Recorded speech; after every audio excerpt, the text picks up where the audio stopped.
नमस्कार दोस्तों, स्वागत है आपका एक नई वीडियो में। इस वीडियो में हम बात करेंगे वरिष्ठ पत्रकार रामचंद्र मौर्य जी से और विषय होगा सीज फायर, फिलहाल जो चल रहा है देश में। मौर्य जी, स्वागत है आपका हमारे चैनल पर। धन्यवाद आईपीएस यादव जी। तो मौर्य जी बताएंगे ये सीज फायर जिस तरह से अचानक हुआ है, उस तरह से उससे जो है 22 तारीख को जो हुआ था उस पर सवाल खड़े हो गए हैं। अब लोगों को लग रहा है कि वो प्रायोजित था। 22 अप्रैल को जो नरसंहार कांड हुआ था अप्रत्याशित था, लेकिन उससे ज्यादा अप्रत्याशित सीज फायर रहा, और वह भी ट्रंप का।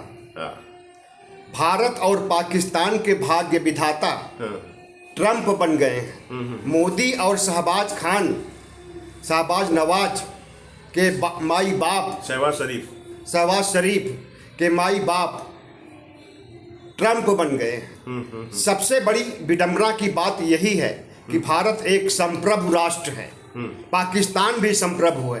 फिर कैसे अमेरिका कूद आया?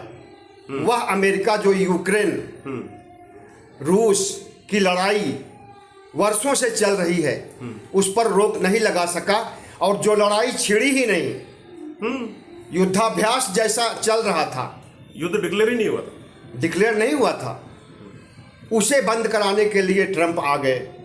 तो ये एक विडंबना है मोदी के लिए भी, शहबाज शरीफ के लिए भी, और इस देश के लिए भी। आप जिस चीज को विडंबना कह रहे हैं, इस देश में कुछ लोग उससे बड़े खुश हैं कि चलो युद्ध टल गया, अच्छी बात है। युद्ध किसी के लिए भी अच्छा नहीं होता। नहीं, युद्ध टलना तो विडंबना आप इसको किस संदर्भ में कह रहे हैं? जरा इसको। युद्ध टलना खुशी की बात नहीं है, दुर्भाग्यपूर्ण है। आप युद्ध चाहते थे? हम चाहते थे और अभी भी चाहते हैं, और होगा। क्या बात करते हैं? देखिएगा, क्योंकि हमने अब तक आज़ादी के बाद से लेकर 5 लड़ाइयाँ लड़ी गई, जिसमें सबसे बड़ी लड़ाई 1971 की, और उसके पहले 1965 की थी। हमने सारी लड़ाइयाँ जीती हैं, कारगिल तक को। और ये लड़ाई जो होने जा रही है ये फाइनल नहीं होगी जब तक भारत पाकिस्तान, जब तक सिंधु नदी गंगा नदी में पानी है तब तक इनमें पानी नहीं, खून बहेगा। और प्रधानमंत्री नरेंद्र मोदी के व्यवहार पर तरस आता है कि अपने मित्र ट्रंप को कैसे इतनी बड़ी जिम्मेदारी सौंप दी। लड़ाई स्थगित कराने का मतलब है कि लड़ाई शुरू भी कराए होंगे वहीं दोनों देशों को भर करके, कान भर करके।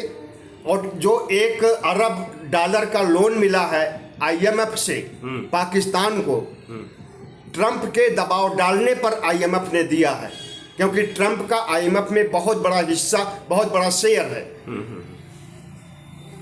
तो जो कुछ हो रहा है अप्रत्याशित, आगे जो होगा वो अप्रत्याशित होगा या नहीं होगा। ऐसा लग रहा है कि ये IMF का लोन लेने के लिए ही युद्ध कराया गया, क्योंकि युद्ध शुरू होते ही, मतलब युद्ध नहीं बोलेंगे उसको, हमला शुरू होते ही एक दिन बाद में उन्होंने भीख का कटोरा सामने कर दिया IMF के। नहीं, अगर और जैसे ही लोन मिला, देखिए, युद्ध बंद कर दिया। 1 अरब के लिए अप्लाई तो पहले ही किया था, उसका युद्ध से मतलब नहीं था, लेकिन IMF उसको मंजूर नहीं कर रहा था। अच्छा। बाद में ट्रंप ने दबाव डाल करके युद्ध के समय में मंजूर करवाया। तो इससे क्या संदेश जाता है कि पाकिस्तान को मजबूत करने के लिए, या ये पैसा जो $1 अरब है भारत को जीतने के लिए, हथियार खरीदने के लिए, चीन को माला माल करने के लिए, अमेरिका को माला माल करने के लिए, उससे युद्धपोत, युद्धयान, हथियार खरीदने के लिए, इसके लिए दिलाया गया। लड़ाई लड़ेगा भारत और पाकिस्तान, और फायदा उठाएगा चीन और अमेरिका। बिल्कुल वही तो है। अगर अमेरिका ने लड़ाई लड़वाई है तो उसका ये फायदा था, और उसमें चीन का भी फायदा था।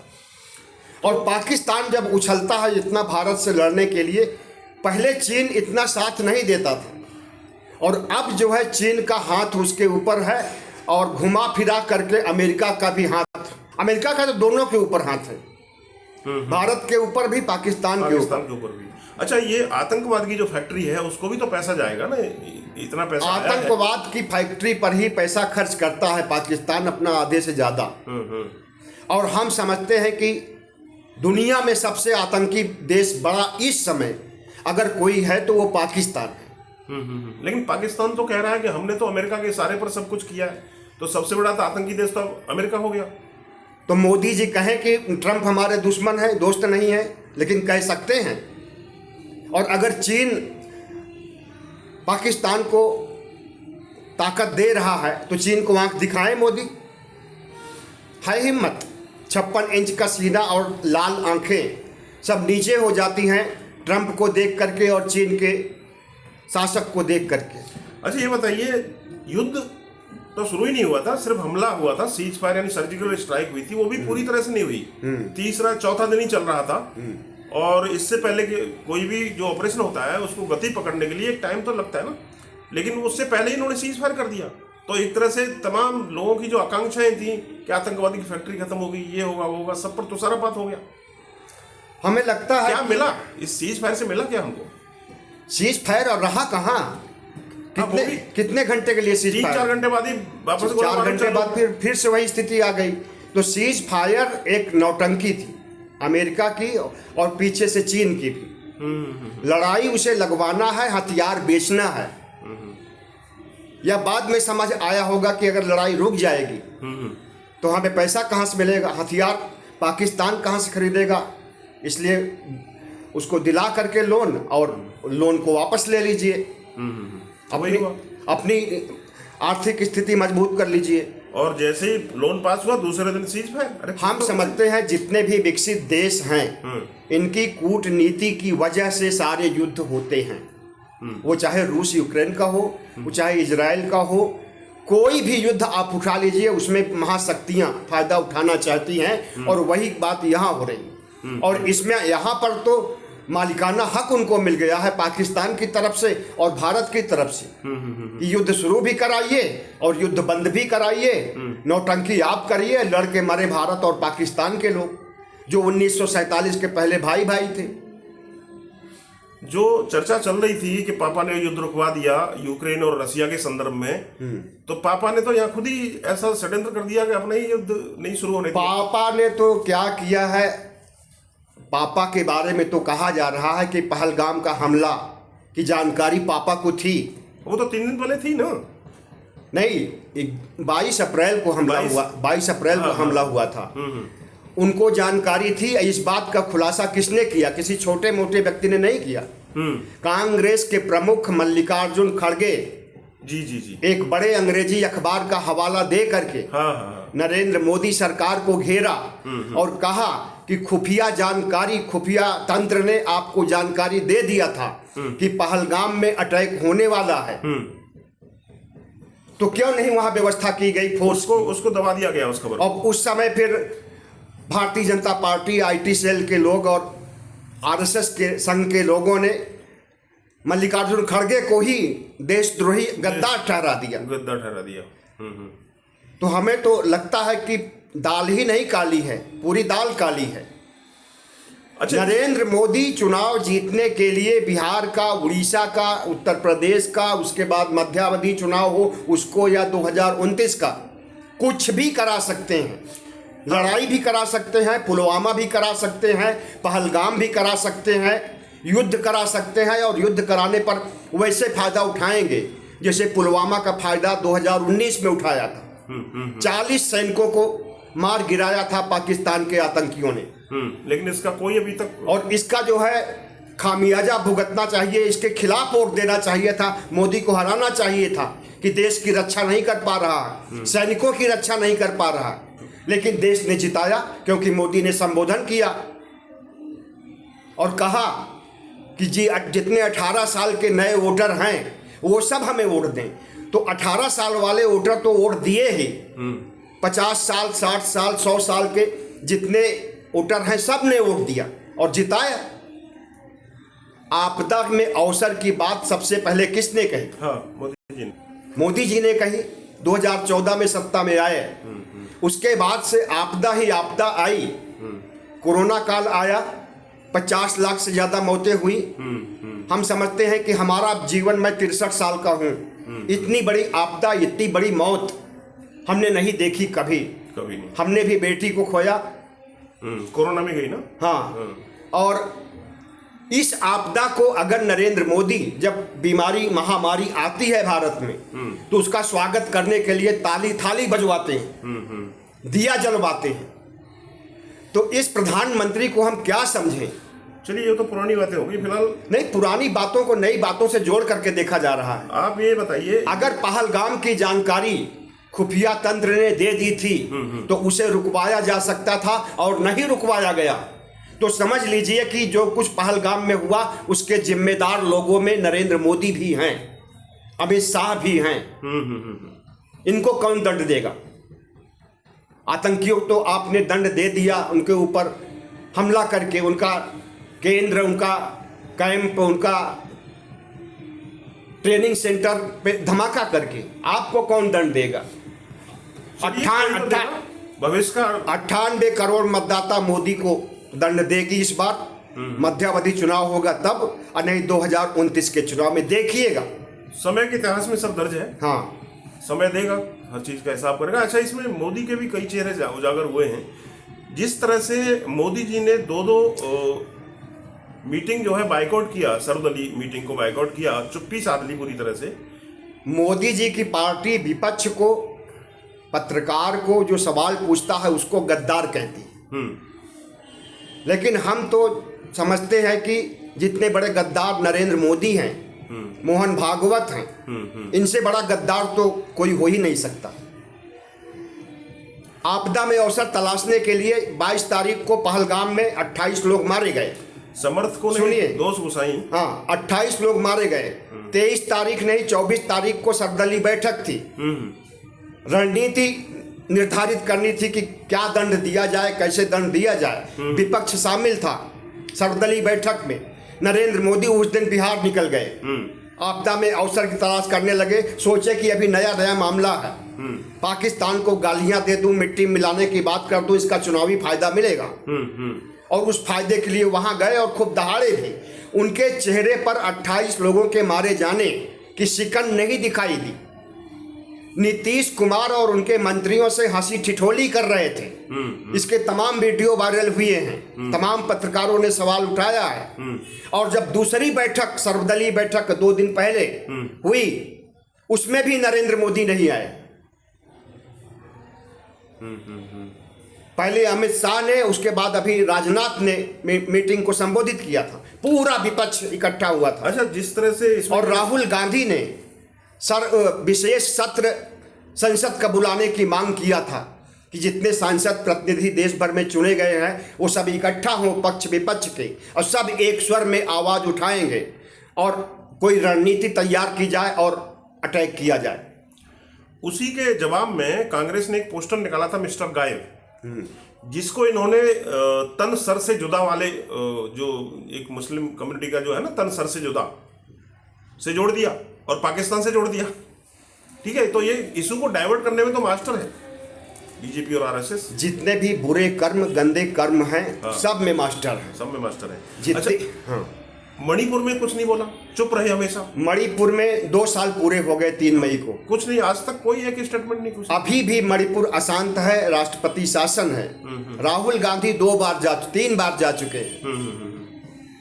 नरेंद्र मोदी वहां न गए हैं और लगता है कि न कभी जाएंगे। क्या वजह लगती है आपको? इतनी शर्मिंदगी कि जो कुछ देश में आज तक नहीं हुआ।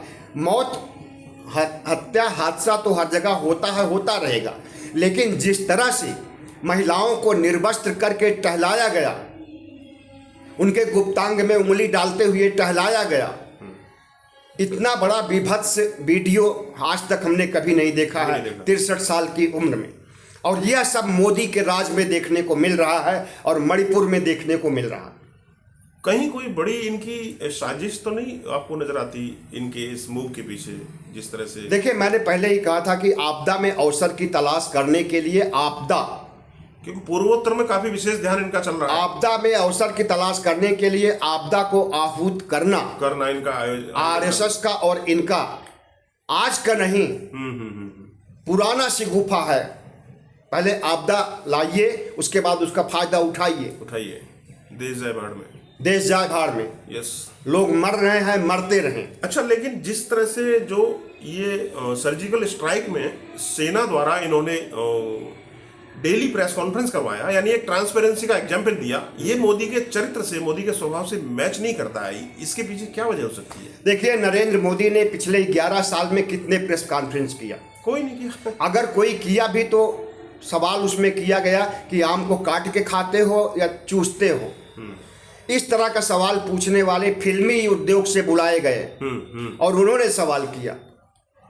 आम पत्रकार या बड़े पत्रकार या स्वतंत्र पत्रकारों को लाइन में कर दीजिए, हटा दीजिए। गोदी मीडिया के पत्रकारों को इंटरव्यू नहीं दिया,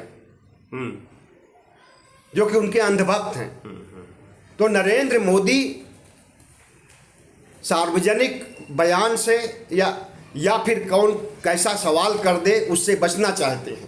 कठिन सवाल हो जाएगा तो जवाब नहीं दे पाएंगे, जवाब नहीं दे पाएंगे तो बौखला जाएंगे और उनकी बौखलाहट कैमरे पर आ जाती है। इसलिए वह इंटरव्यू नहीं देना चाहते हैं। और हम तो समझते हैं कि उनके जितने भी मंत्री हैं उन्हीं के रास्ते चल रहे हैं। कोई भी इंटरव्यू नहीं देता। कोई नहीं देता। तो मैं वही बोल रहा हूँ कि ये फिर जब मोदी जी का ऐसा स्वभाव है तो इन्होंने ये ट्रांसपेरेंसी क्यों अपनाई? सर्जिकल स्ट्राइक की रोजाना प्रेस कॉन्फ्रेंस करवा। देखिए, ऐसा है कि सर्जिकल स्ट्राइक के बाद जो प्रेस कॉन्फ्रेंस हुई उसमें विदेश मंत्रालय के लोग और सेना के लोग रहे, सरकार के लोग नहीं दिखाई दिए। हाँ, यानी ब्यूरोक्रेट्स रहे। ब्यूरोक्रेट्स रहे हैं। और ज़्यादातर सेना की महिलाएं और पुरुष और विदेश विभाग का सचिव, क्या नाम है वो, मनोज मिश्री। हाँ, मिश्री, हाँ कुछ मिश्री। बस यही लोग रहे इसमें। न तो अमित शाह आए, पहलगाम का मामला था, अमित शाह को आना चाहिए था। कानून व्यवस्था उनके हाथ में है, गृह मंत्री हैं, और वो कश्मीर का क्षेत्र पूरा जम्मू कश्मीर उनके हाथ में है। और सबसे बड़ी विडंबना तो कश्मीर को राज्य का दर्जा देने की बात की गई थी। अब खुद वादा किया था लेकिन नहीं दिया। अगर दिया होता तो आज यह ठीकरा उमर अब्दुल्ला पर फोड़ा जाता है। उन्हें देशद्रोही, गद्दार, मुसलमानों का साथ देने वाला, पाकिस्तान का हमदर्द, यही सब कहा जाता। लेकिन अमित शाह फंसे हुए हैं इसमें, इसलिए जो है ऐसे कोई सवाल या उन्हें देशद्रोही कहने की हिम्मत किसी में नहीं। और फिर अब तो जब मल्लिकार्जुन खड़गे ने प्रेस कॉन्फ्रेंस करके साबित कर दिया है कि पहलगाम के दोषी नरेंद्र मोदी हैं, तो मीडिया ने इसको नहीं उठाया और छिपा लिया मल्लिकार्जुन खड़गे के इंटरव्यू को। हाँ। और उनके सवाल को। अच्छा, ये पी चिदम्बरम ने एक लेख लिखा है आज किसी अखबार में, और उस लेख में कुछ उन्होंने मोदी जी की बड़ी ही तार्किक तरीके से समीक्षा की है। देखिए, पी चिदम्बरम, मुझे पहले बोलने दीजिए, मैं क्या बोलना चाहता हूँ बोलने दीजिए।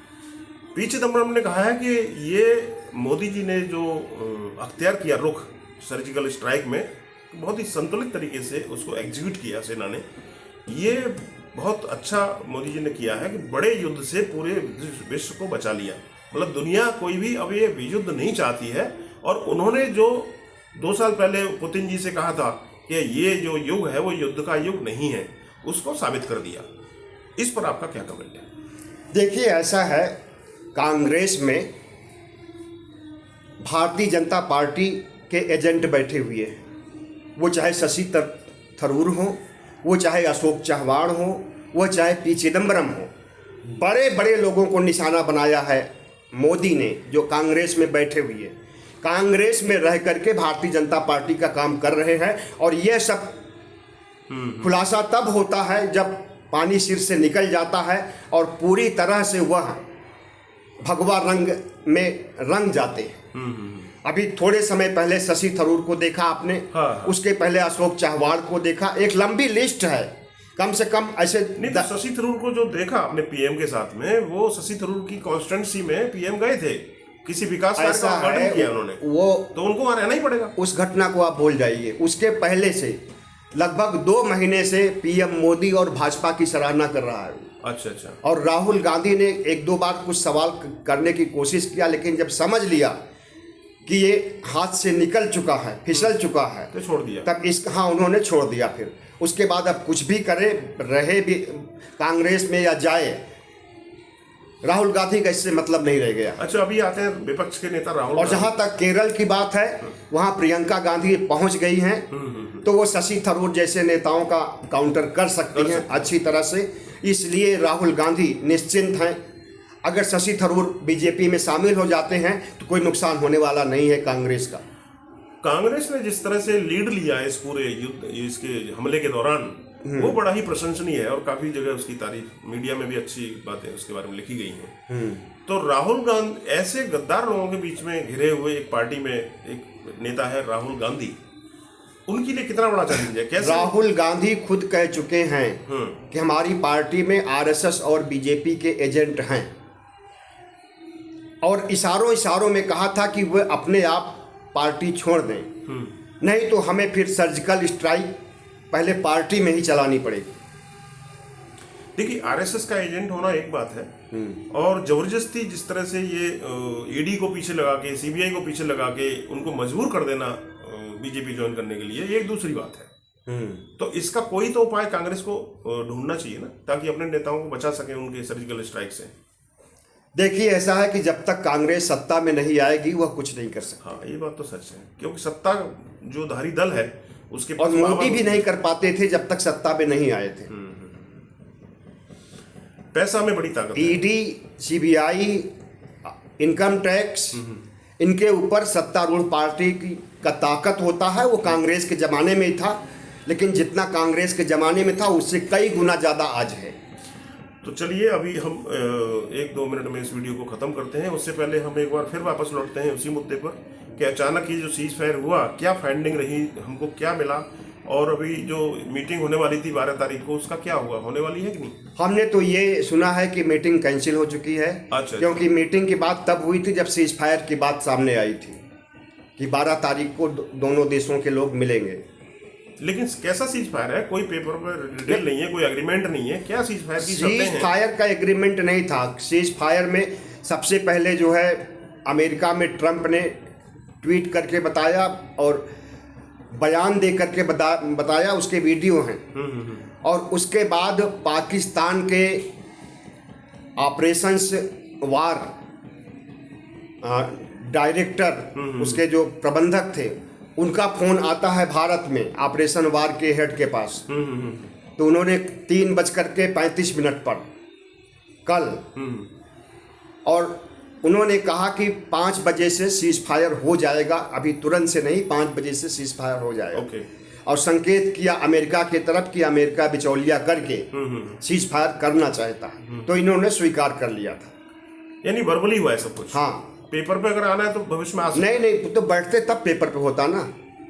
पेपर पर तो तभी हो सकता है। कल 12 तारीख को बैठते तो हो सकता है। हाँ, कल 12 को बैठते तो हो जाता जो है पेपर पर। क्या लेकिन उसकी नौबत ही नहीं आई, उसके पहले ही। एक बात। दूसरी बात, भारत आरोप लगा रहा है पाकिस्तान के ऊपर कि वह उल्लंघन किया सीज फायर का। उसने, बिल्कुल, पाकिस्तान आरोप लगा रहा है कि भारत ने उल्लंघन किया। नहीं, भारत तो रिटेलिएट करेगा ना, अगर वो हमला करेगा, अगर रॉकेट ड्रोन अपने छोड़ेगा हमारे इलाकों पर, तो हम तो चुप नहीं बैठ सकते। और दूसरी चीज, इस देश का मीडिया, इस देश का सेना, विदेश मंत्रालय, जितनी सकारात्मक चीजें होती हैं, जो अच्छा करते हैं वही बताते हैं। जो बुरा करते हैं, जो चूक हो जाती है, वो नहीं बताते हैं, बताना चाहिए। और जो हकीकत होती है उसे छिपा जाते हैं। कम से कम 2 राफेल पाकिस्तान में मार गिराए गए हैं, लेकिन इसकी पुष्टि भारत सरकार ने या सेना ने नहीं की है। और हमने यहाँ की मीडिया पर विश्वास नहीं है तो पाकिस्तान की मीडिया पर विश्वास नहीं है। लेकिन हम इंटरनेशनल मीडिया जैसे अमेरिका का CNN और BBC वगैरह इस पर विश्वास करते हैं। वहीं से पता चला कि राफेल मार गिराए गए। अच्छा, हमें भी और आपको और सबको विश्वास करना पड़ेगा। और जितनी मौतें भारत में हुई हैं उससे ज़्यादा पाकिस्तान में हुई हैं, लेकिन भारत में कम मौतें नहीं हुई हैं। नहीं, जितना 26 शहरों को निशाना बनाया गया था। चलिए, अब भूत से निकल के भविष्य में चलते हैं। भविष्य में ये है कि जैसे कि ट्रंप ने कहा है कि हम हिंदुस्तान पाकिस्तान दोनों को आगे बढ़ते हुए देखना चाहते हैं और हम बड़े बिजनेस वहाँ पर शुरू करेंगे। तो ऐसे में अब आपको क्या लगता है कि जो हमारा पीओके है, जिसके एक क्षेत्र पे चाइना ने वो कुछ एयरपोर्ट खोला है वहां पर, या कोई अपना सामान ढुलाई के लिए, कहाँ पर? तो क्या उससे मुक्ति मिल जाएगी हमको चाइना से? कहाँ खोला? अरे पीओके में। पीओके में खोला नहीं है। पीओके का एक हिस्सा पाकिस्तान ने चीन को दे दिया है। और इसलिए दिया है कि जब भारत पीओके को हड़पने के लिए कोई लड़ाई लड़े तो चीन से उलझ जाए, चीन आकर के खड़ा हो जाए और पीओके को बचा ले, हमारा हिस्सा भी और अपना हिस्सा भी। तो वही मैं बोल रहा हूँ, जब अब ट्रम्प आ गए हैं यहाँ पर, तो क्या हमको चीन से मुक्ति मिल जाएगी? आप ऐसा मान सकते हैं क्या? देखिए, ऐसा है, चीन के नाम पर नरेंद्र मोदी की पुलपुली कांपती है और वह जो है पीओके कभी नहीं करा सकते हैं, खाली अपने देश में नहीं मिला सकते हैं। 1994 में संसद में लिखित रूप से कानून बनाने की बात चल रही थी कि पीओके को शामिल किया जाएगा। उस समय दूर दूर तक बीजेपी की सरकार नहीं थी।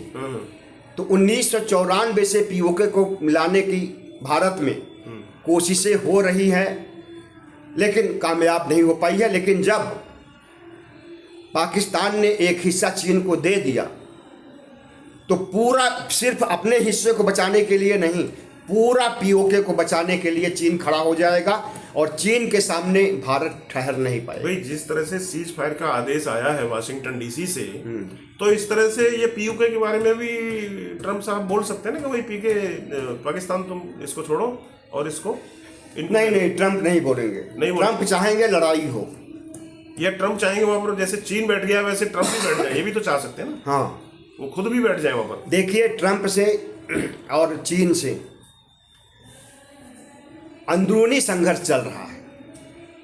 हाँ, वो तो अंदरूनी, वो आर्थिक संघर्ष है, वो हथियार से संबंधित है, पर्दे पर नहीं है, पर्दे के पीछे है, ताइवान को लेकर ना। हाँ। तो इसलिए चीन को कमजोर करने के लिए पाकिस्तान को, या जरूरत पड़े तो भारत को भी सहयोग कर सकते हैं ट्रम्प।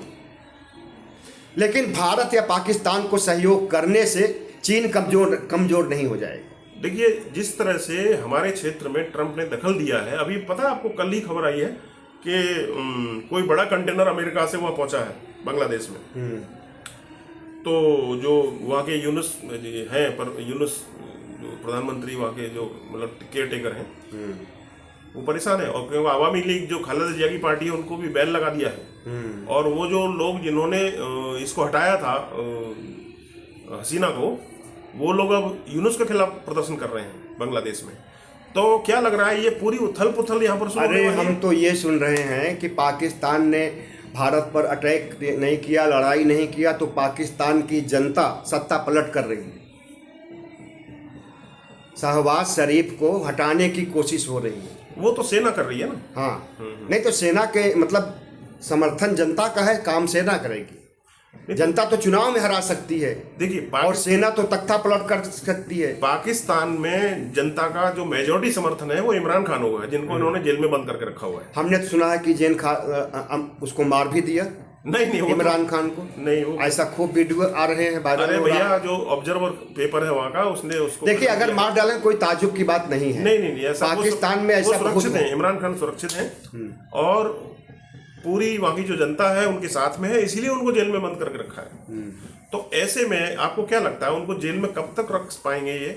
और सेना अगर इनका तख्ता पलट करेगी तो इमरान खान का चुप बैठेंगे जेल में? देखिए, पाकिस्तान में भी प्रजातंत्र है, भारत में भी प्रजातंत्र है। पाकिस्तान में भी संविधान का राज है, भारत में भी। लेकिन इसका मखौल सत्ता कितना उड़ा रही है, भारत में भी पाकिस्तान में भी, इसे बताने की ज़रूरत नहीं है। इसलिए पाकिस्तान में हम समझते हैं कि ज़्यादा समस्या है भारत से। बहुत ज़्यादा है। तो चलिए, फिलहाल इस वीडियो को यहीं ख़त्म करते हैं। दोस्तों, आपने वीडियो यहाँ तक पूरा देखा, उसके लिए आपका बहुत बहुत शुक्रिया। मिलते हैं ऐसे किसी अगले वीडियो में। चैनल हमारा इंडिया आजकल टीवी सब्सक्राइब नहीं किया तो सब्सक्राइब कर लें। इस वीडियो को दोस्तों में शेयर जरूर करें। कुछ कहना हो तो नीचे कमेंट बॉक्स में कमेंट करें और चलते चलते वीडियो को लाइक जरूर कर दें। धन्यवाद। धन्यवाद।